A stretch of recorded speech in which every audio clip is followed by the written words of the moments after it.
All right, Shabbosai, good morning, good Erev Yom Tov, good Erev Shabbos.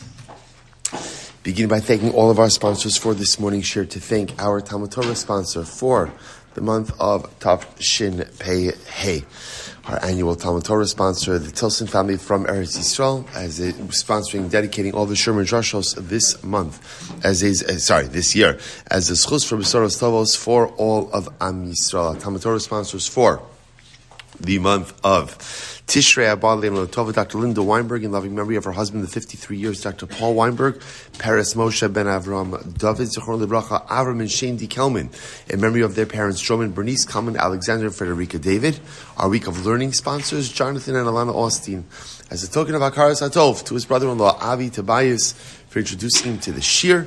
May HaKadosh Baruch Hu continue to give us all the strength and wisdom to keep on swimming through the Yam Shal Talmud as we journey to complete Shas B'Sha'at Tova U'Matzlachos. Our day of learning sponsor today, Valentina Vase, in loving memory of her father, Itzik Davidovich, Zichron Livracha. Our Daf Yomi sponsors for today, Nathan and Beth Adler, in memory of Ram Nassan Ben Pinchas, Nathan Adler on his 76th yard site.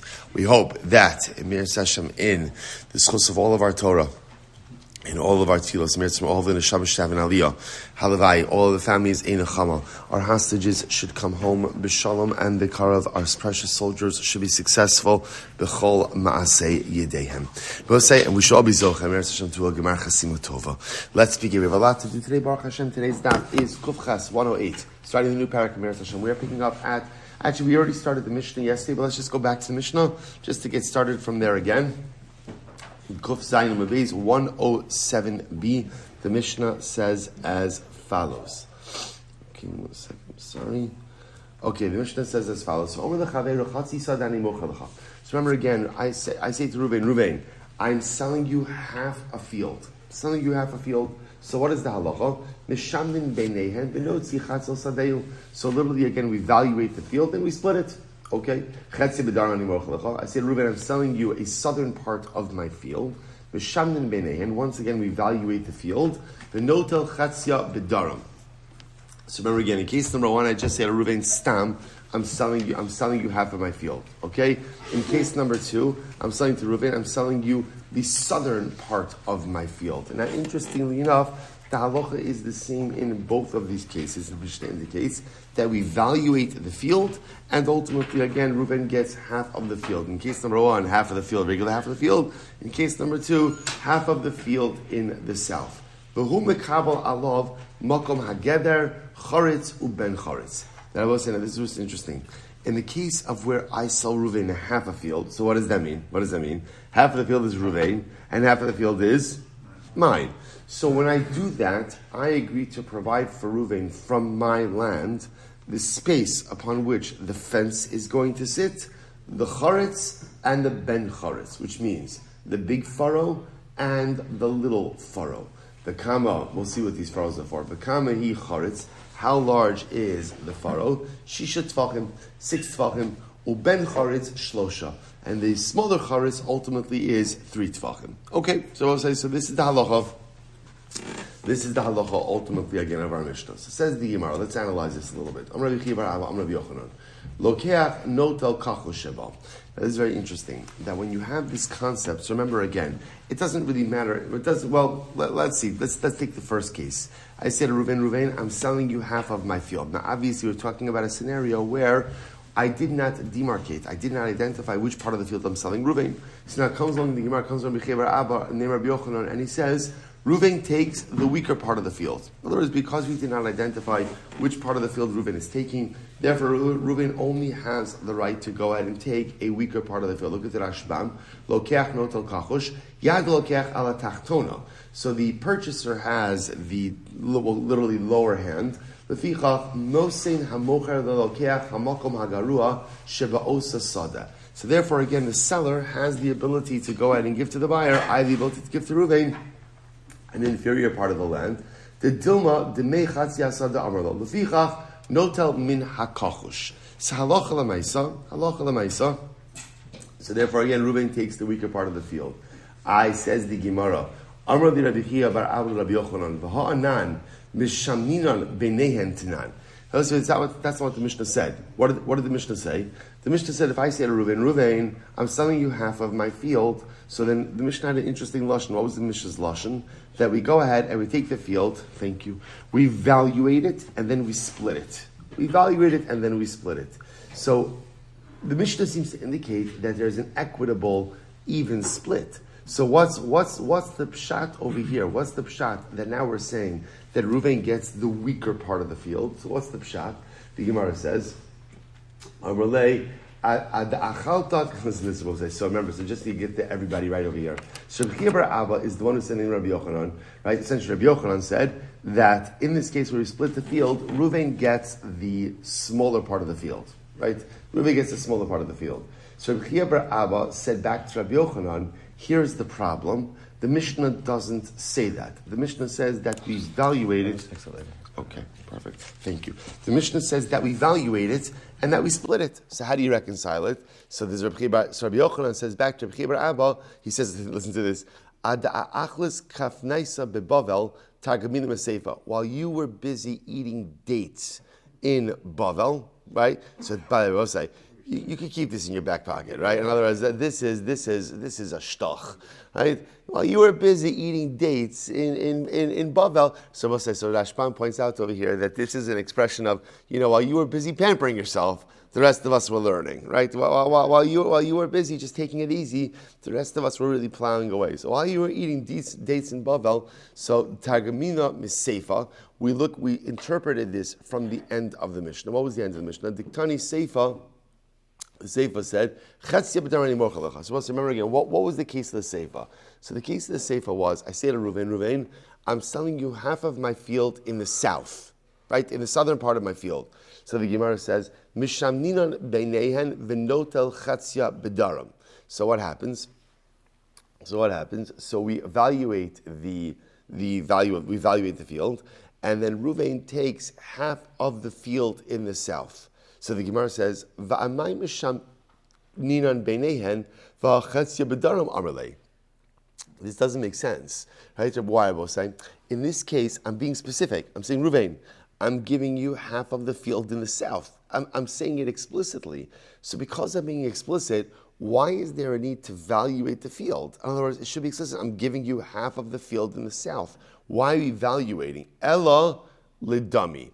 Rather, I will say, what do you see from the Mishnah? When I'm selling Reuven half of my field, the way the halacha understands that is that I'm selling him half of the value of my field. That's really what's happening over here. Reuven, I'm giving you half of the value of my field. Now, obviously, the value is being given over in actual real estate. So what I'm saying is to Reuven is, Reuven, my field is worth $50,000. I'm giving you over $25,000 worth of land. So now, by the way, so therefore the Gemara says, Hachanami l'dami. So too, in the first case of the Mishnah, it's also a valuation. So now, this whole thing makes a lot more sense. Because what's happening over here? I say to Reuven, I'm going ahead, I'm selling you, or I'm giving you half of my land, or really I'm selling you, right? I'm selling you half of my field. So now, what does it mean to sell half of my field? It means we take the value of my field, we divide it by 2, right? That's the amount of land I'm selling to Reuven. Now, interestingly enough, what Rabbi Yochanan came along and said is, when I give 50% to Reuven, I have the right to give to Reuven a 50% of the value from the inferior part of the field. In other words, the value is going to be the same, right? I'm giving him $25,000 worth of land. That is what I'm giving him, right?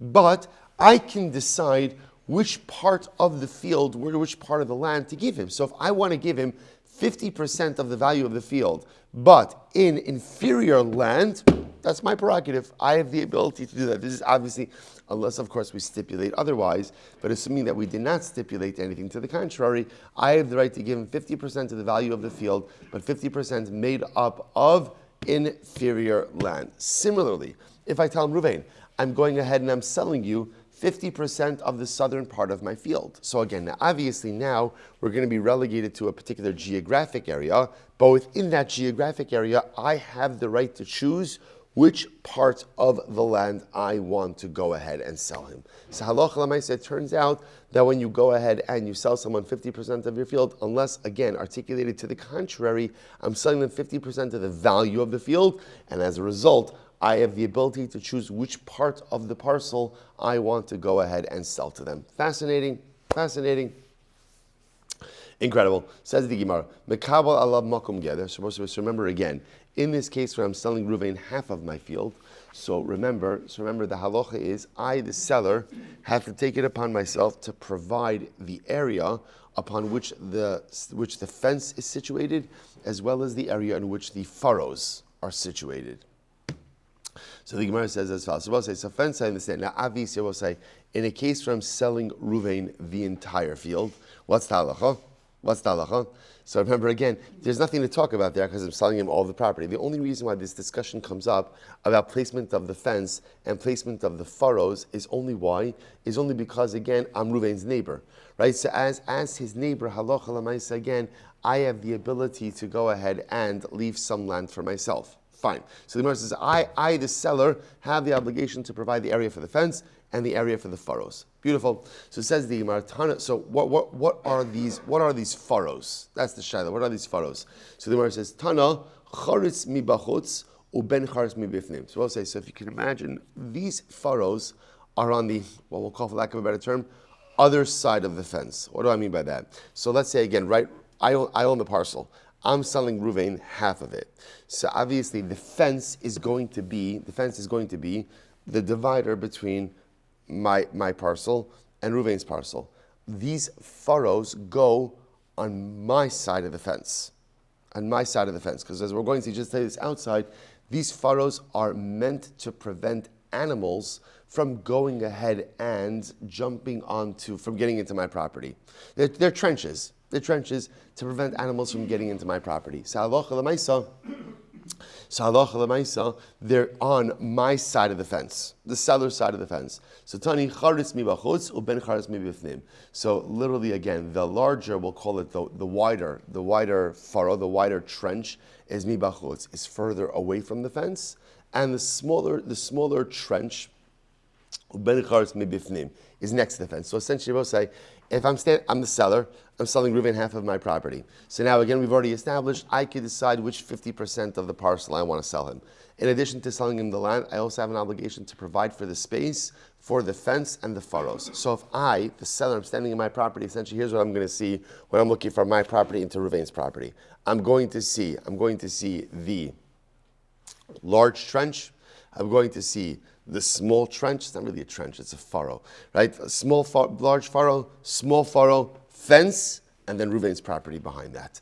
So the Gemara says as follows: V'zeh v'zeh achore geder. Both are literally again behind the fence. Now that's expressing it from Ruvain's perspective, right? When Ruvain looks at his property, so what does Ruvain see? Ruvain sees the fence, and then behind the fence, he's going to see the small trench, and then after that, the larger trench. Okay, so the Gemara says as follows. Top of Kufches 108a.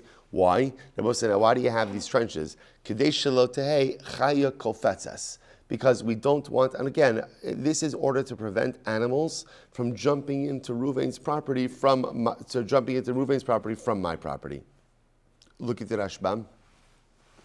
Tab Rashbam 108a. Kadesh lo take ofetzes alageder itzrich charitz uben charitz. So essentially, what I don't want is I don't want animals, or I should say, Ruvain, the purchaser, doesn't want animals jumping on the fence and then coming into his property. So these trenches, these furrows, prevent animals from going ahead and coming in.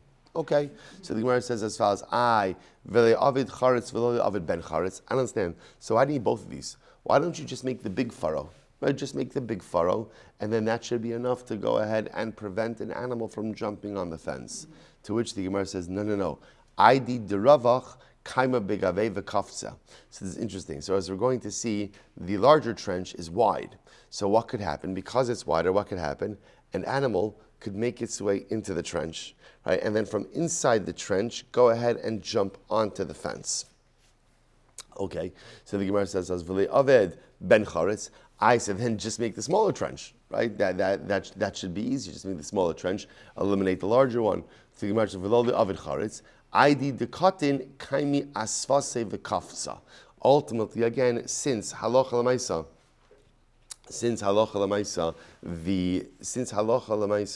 the smaller trench is narrow, what could happen? The animal could stand on the side of the trench and ultimately, again, jump onto the fence. By the way, I both say, I'm sorry, beforehand, the Mishnah said it, I should have repeated it now.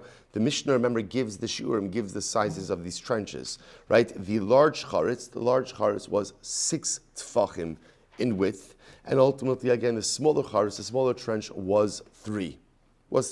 So there's at least 9 tfachim of space, of trench space, we'll call it, in between, again, the end of my property and the fence dividing Ruvain's property. I have a kama bein charetz lecharetz, and how much space was there between the large furrow and the smaller furrow? Tefach. So essentially what you had, Abosai, was a 3 tefach smaller furrow, 1 tefach of space, just the opposite. 6 tefachim of a larger furrow, 1 tefach of space, and then 3 tefachim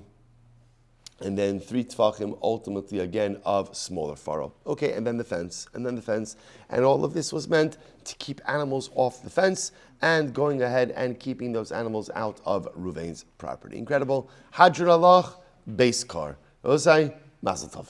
Mazel Tov, Mazel Tov. What a schos, Baruch Hashem, to go into Yom Kippur finishing a parak of Shas. Baruch Hashem, incredible.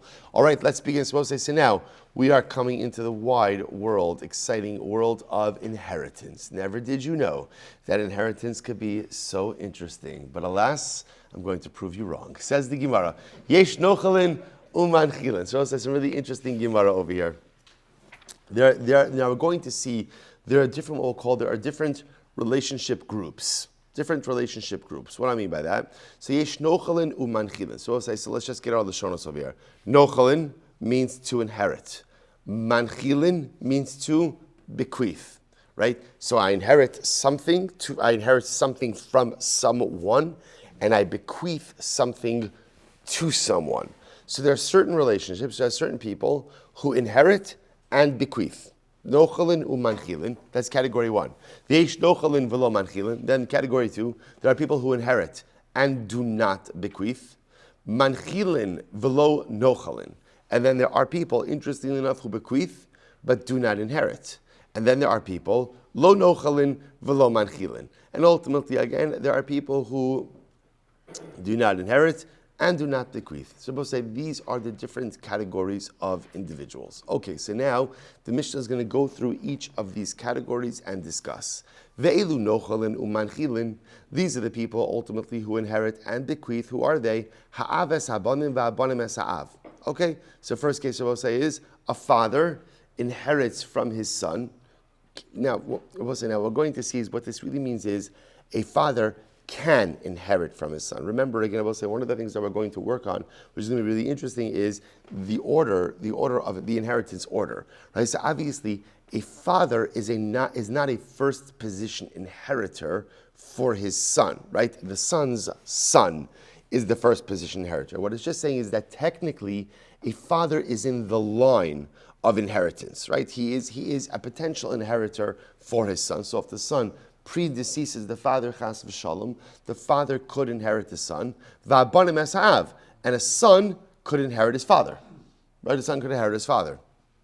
Vice versa. So these are examples, by the way, these are examples of people who inherit and bequeath, right? A father inherits his son, and a father bequeaths his son, or bequeaths to his son? Bequeaths to his son, right? A son inherits his father, and a son could bequeath to his father. Good. Ha'achin min ha'av, nochalim machilin. Similarly, again, paternal brothers ultimately, again, can inherit from each other and can also bequeath. So again, I will say, I just want to be clear. All we're talking about are the people who technically can inherit and bequeath to each other. It doesn't mean that they are the first position inheritors or bequeathers. Just, it's possible. Next. Ha'ish es imo. Good. So all these people, nochel machin. So that's our first category, right? So father to his son, son to fathers, paternal brothers, all of the ability to inherit and bequeath. That's category 1. Category 2, ha'ish es imo, a son, right, or a man and his mother. V'ha'ish es ishto, or a husband and his wife. Ubnei achayos. So if you take a look at the Rashbam says, Ubnei achayos De ben nochel es achos imo. This is talking about, again, a son who inherits his mother's sister.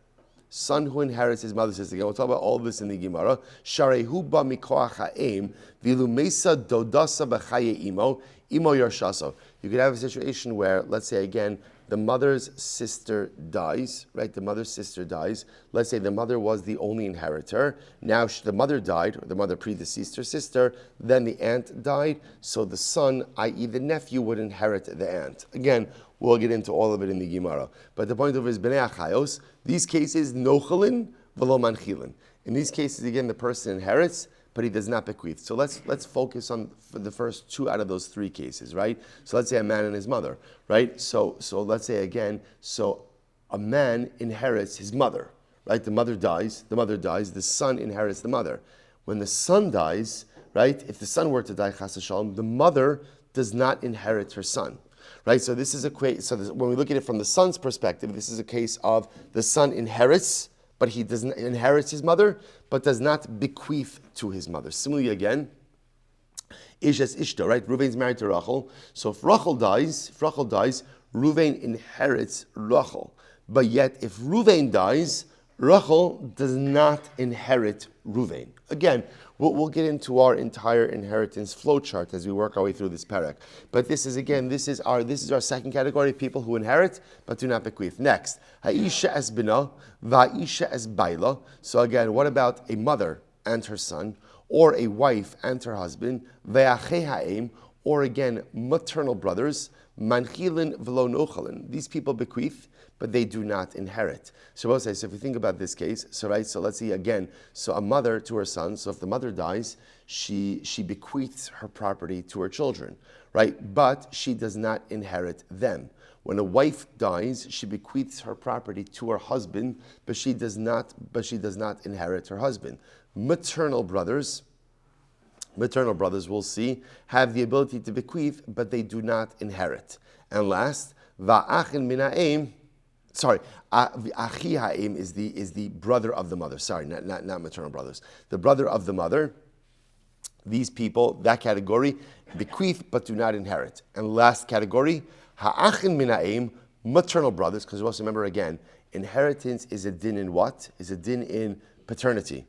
It's a din in paternity. So you can have a group of maternal brothers, lo nochalin v'lo manchilin. Interestingly enough, maternal brothers neither inherit from one another, nor do they go ahead and bequeath to one another. So Rabbi will say, halacha l'maisa. It turns out that we have four categories. That's really the ikra of the Mishnah. Again, we're going to go through the categories in just a little bit, right? Or I should say over the course of the parak. But l'maisa, in category one are people who both inherit and bequeath to one another. Category two, people who inherit but do not bequeath. Category three, people who bequeath but do not inherit. And category four, people who neither bequeath nor inherit. Good. That's it. That's it. And the Mishnah just gave examples of both. Obviously, again, we'll have to flesh this out a little bit. So we'll say, so now the Gemara begins, and out of all of this, the Gemara begins with such a fascinating question. So the Gemara says, Ma'ishna diktani ha'av es habanim beresha. So they'll say, listen to this. So the Gemara is bothered by the following idea. In category number one, right? Category number one was the category of people who both inherit and bequeath. So what was the first example? Ha'av es habanim. That if the son dies, the father inherits his son. Right? Father inherits his son and would also bequeath to his son. So the Gemara asks, why are you beginning with the case of children predeceasing a father?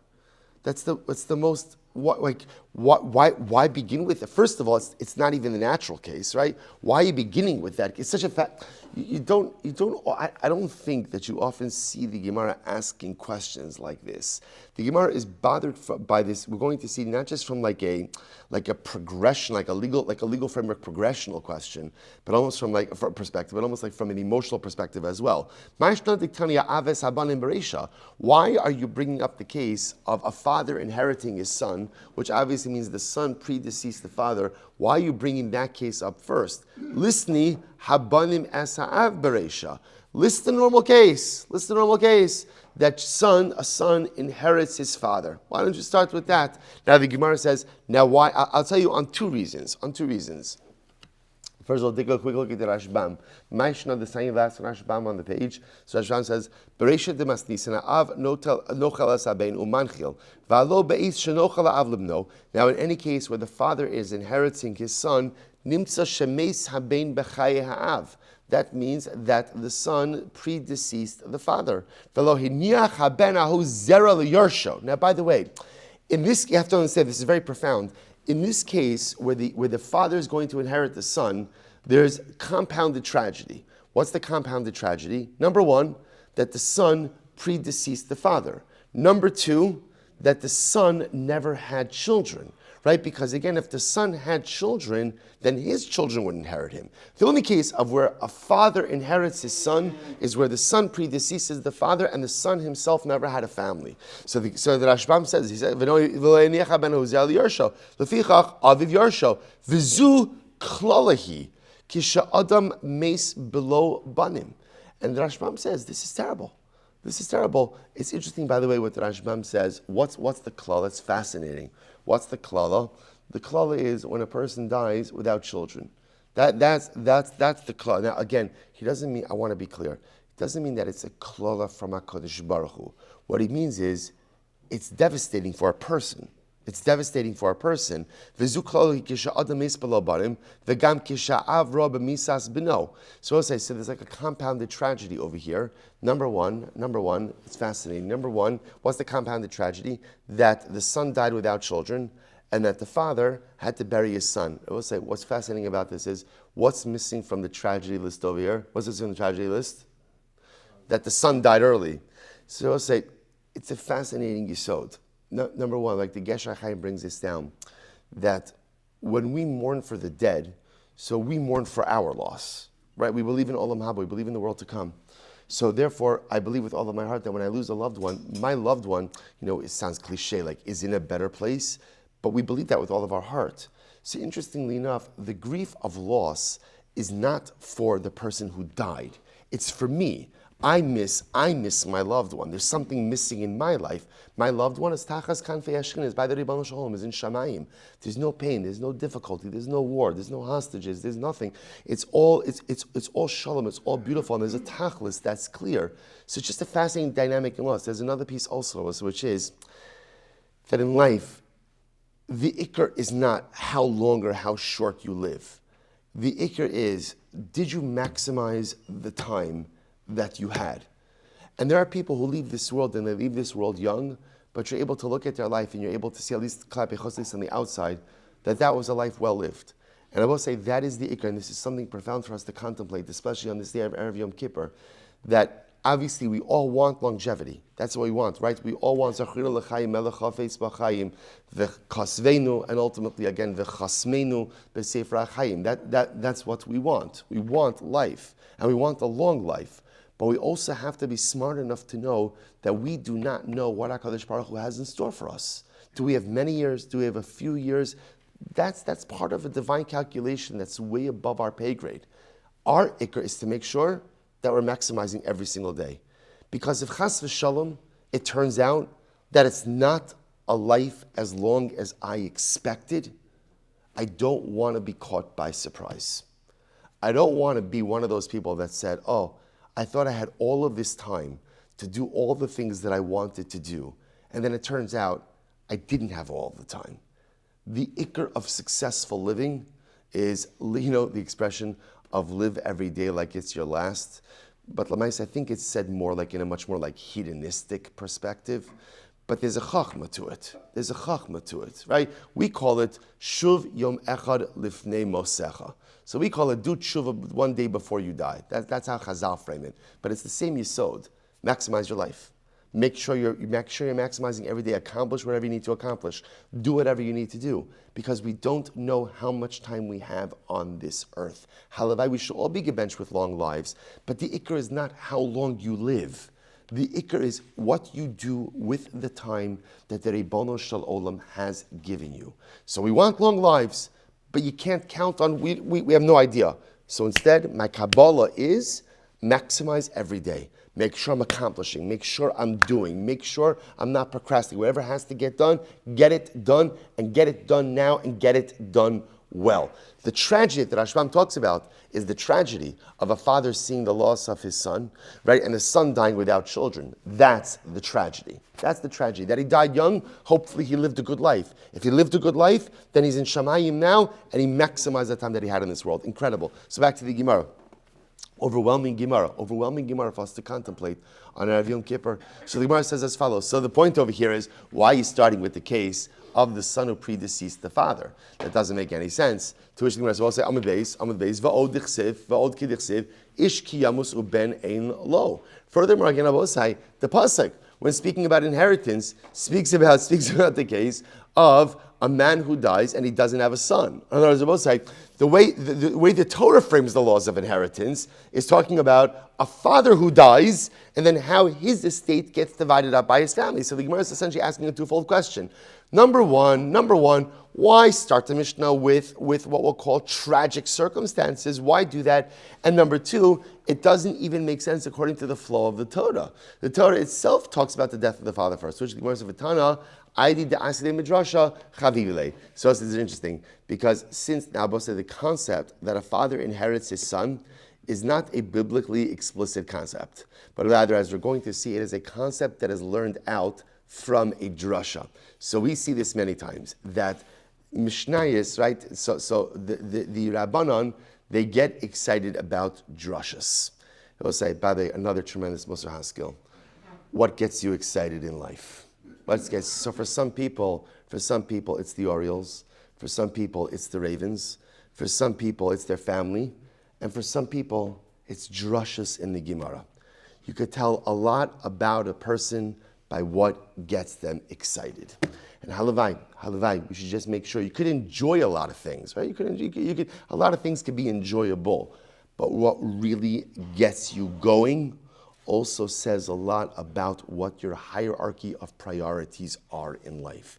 So you know what gets Chazal excited? What gets Chazal excited are drashas. Give me a good drasha, I'm ready to go. In other words, I will say, so there are things that are written in the psukim and other things that come from drasha. So Chazal get excited when something is learned from a drasha. So the concept that a father inherits his son is not biblically explicit. Rather, it's learned out from a drasha. Because it's learned out from a drasha, Chazal gave it primacy within the Mishnah itself. Okay, where do we see this? The Gemara says, since because of Midrasha, Chazal liked it better, or not liked it better. It was special to them, and therefore they put it first in the Mishnah. Third line down, Kuf Ches Amud Beis. Umay drasha. What's the drasha that Chazal learned out that a father inherits his son? So the Gemara says, Desanya She'ero Ze'av. So we'll say this is very interesting. So the pasuk says as follows: V'im ein achim lo'aviv u'nesata masna. So this is going through the laws of inheritance, right? So again, this is if there's no son and there's no brothers. So I will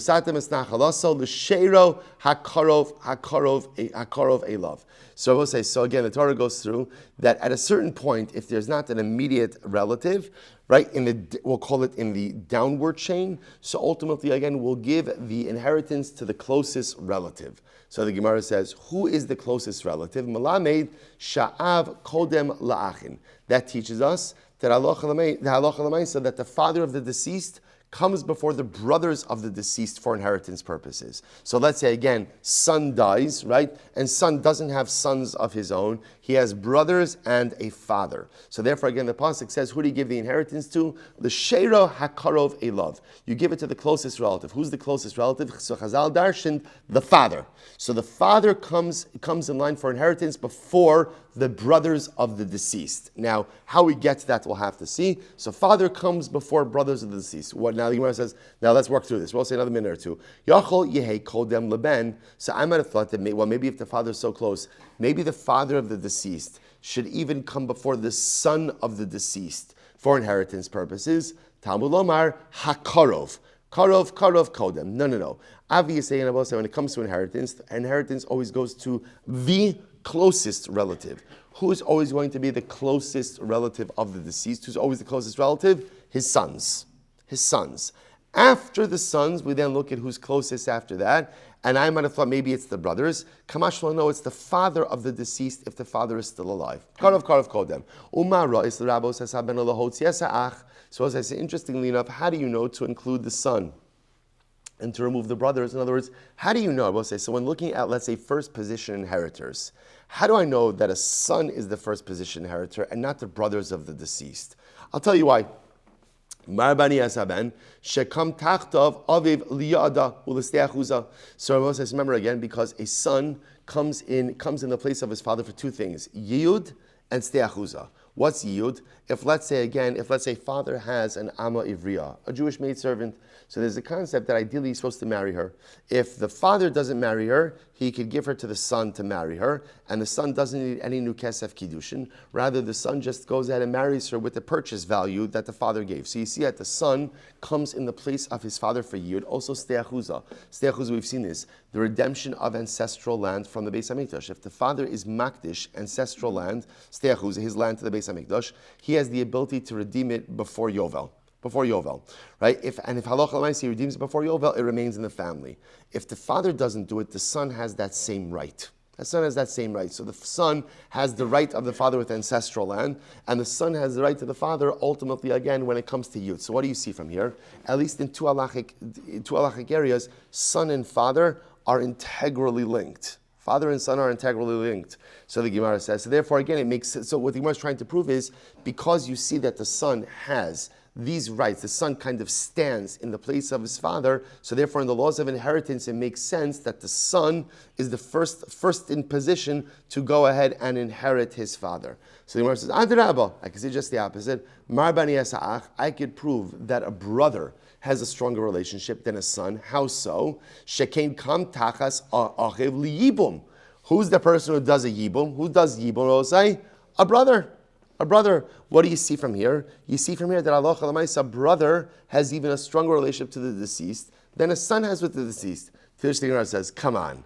Klum yesh yibum ela b'makom she'ein ben. And that's fine. I'll say, when does yibum happen? When does yibum happen? When there's no son. That's not a fair comparison. In other words, you're right. A brother is very close. A brother is very close because he does yibum. But yibum only occurs if there's no son. If there's a son, there's no yibum. So the Gemara says, "Ha b'makom sheyesh ben ein yibum." But yet, when there is a son, there's no yibum. Now, the Gemara says, "Taima de'ika hai pircha." Now, the only reason, ultimately, again, why we reject this argument is because we have this pircha. Ha lav hachi hava amina ach adif. So I'll say, interestingly enough, were it not for this pircha, I might have thought that maybe a brother is actually, again, a stronger relation than a son. Right? And then maybe, again, a brother should be a first position inheritor over a son, to which the Gemara says, I don't understand. Teifoklei, top of Kuftes 109a, Teifoklei, the hacha tarti, v'hacha chada. Why don't you say over? Very simple.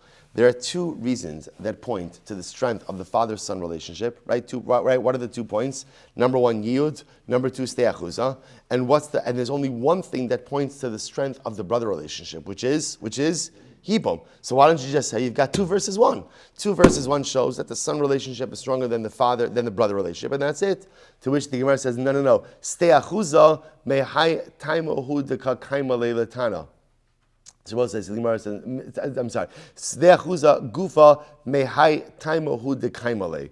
So the Gemara says, letana. Right, fine. So says, the Gemara says, no, because the concept of steachuza, which is actually not explicit, is actually learned out from this entire conversation. Klum yesh yibum el b'makom she'ein ben, ha yesh ben ein yibum. So we're actually going to see this more tomorrow. We'll leave this for tomorrow's daf a little bit, but we're going to see that the concept ultimately again of steachuza is actually learned out afterwards from the discussion regarding yibum. Regarding yibum. So because of that, it's not looked at as a standalone concept, but rather as a derivative concept, and therefore, again, you can't use the math in order to prove the point. So where we're stopping over here for today is this concept that, number one, why, 4 categories of inheritance law. Why we start in category 1 of people who inherit and bequeath. So ultimately, again, why are we starting with the case of the father who inherits the son? Isn't that a case ultimately, again, of compounded tragedy? Answer is because halacha l'maisa, that was learned out from a drasha. What's the drasha? Because it's not biblically explicit that a father inherits his son. So what's the drasha? The drasha is l'shero hakarov elav. The closest relative inherits the deceased, and that puts the father before the brothers. The father before the brothers. So why not say that the father comes before the son? So the pasuk says hakarov, the closest, and the closest person to his deceased, obviously again is going to be the son. So we'll say, so ultimately again, but how do we know it's the son? Maybe it's the brothers. So the Gemara seems to indicate no, because we see two instances in which a son and father are integrally linked, versus only one instance in which brothers are linked. Brothers are linked through yibum, but father and son are linked in two ways, i.e. ste'achuzah and yiyod. The Gemara is going to say, but those two are really only one. We'll see that a little bit more tomorrow, but I will say, but how incredible is it? How incredible is it that on Erev Yom Kippur, Erev Shabbos Kodesh, what is the Gemara telling us all about? The strength of a relationship between a father and a son. That is the Musar Haskell. That is the takeaway. That there is nothing stronger in this world than a relationship between a father and a son. And what is the one message we need more going into Yom Kippur? There is nothing stronger than a relationship between a father and a son. I just want to show you just the beautiful kiss. What's the beautiful kiss of getting Gemara? Don't worry about it. Slichos is shorter today. So what's the beautiful kiss that we're getting? Because Yom Kippur is Shabbos, we're not saying Avinu Malkeinu only until Ne'ilah. Until Ne'ilah. So we'll say, so sometimes there's something a little, Avinu Malkeinu is a very beautiful tefillah, because just the ability to say Avinu, Avinu, Avinu, Avinu. So we're missing out a little bit on the opportunity to speak to Abba, to speak to Avinu. So what did Hakadosh Baruch Hu do for us? In a 7.5-year cycle, He gave us a daf of Gemara that allowed us to talk about Abba, that allowed us to talk about the strength of the father and son. Hakadosh Baruch Hu knew that this Yom Kippur, again, we don't have, with something missing, for beautiful reasons, something missing, but He made up for it in the daf. So the daf, we go into Yom Kippur, and Meretz Hashem strengthen that there is nothing stronger in this world than the relationship between a father and a son. We should be Zocheh Meretz Hashem to spend the coming day strengthening that relationship, rejoicing in that relationship, relishing that relationship, and in Meretz Hashem, that relationship should only become more intense, more passionate. The father, Abba, should feel the love that we have towards him, and we, the children, should be zocheh to feel his unending love towards us. Tomorrow's daf during the break. I think, I don't know. Well, if there is a break, right? There'll be a break. We'll try to get in like in the 15 minutes in Mir Hashem. I don't say shkoyach. Good Shabbos, Gemach Chasino Tova.